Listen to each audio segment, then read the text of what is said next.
আপনারা জানেন একটা রাষ্ট্র বিনির্মাণ করতে হলে সেই রাষ্ট্রের অর্থনৈতিক ভিত্তি অত্যন্ত মজবুত হতে হয়। আর বাংলাদেশের নামক রাষ্ট্রের অর্থনৈতিক ভিত্তির অপর নাম টেক্সটাইল সেক্টর। তাই দেশনায়ক তারেক রহমান নির্দেশিত বিএনপি ঘোষিত ৩১ দফার সফলতা নির্ভর করে এই টেক্সটাইল সেক্টরের সমৃদ্ধির উপর। কারণ সমৃদ্ধ টেক্সটাইল সেক্টর মানেই স্বনির্ভর বাংলাদেশ। অতএব স্বনির্ভর বাংলাদেশ গঠন করতে হলেই সবার আগে সমৃদ্ধ টেক্সটাইল সেক্টর নিশ্চিত করতে হবে।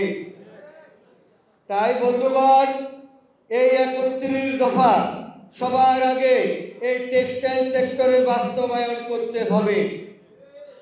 আমি টেক্সটাইল সেক্টরের সভাপতি হিসেবে টেক্সটাইল সেক্টরে হাজার হাজার সদস্য প্রত্যক্ষ পরোক্ষভাবে লক্ষ লক্ষ কর্মীর কর্মসংস্থান, ভোটের হিসাবে কোটি কোটি ভোটের যে স্থান, সেখানে অবশ্যই প্রতিটি কারখানা, প্রতিটি বিসিক, প্রতিটি বিজেট, ঢাকা, চট্টগ্রাম, খুলনা, বরিশাল, নরসিংদী, সাভার, গাজীপুর সহ আমাদের প্রতিটি শিল্পাঞ্চলের প্রতিটি কারখানায় প্রতিটি শ্রমিক, কর্মকর্তা, কর্মচারী, মালিকদের মধ্যে আমাদের ৩১ দফার যে দেশনায়ক তারেক রহমানের বার্তা, সেটা আমাদেরকে পৌঁছে দিতে হবে।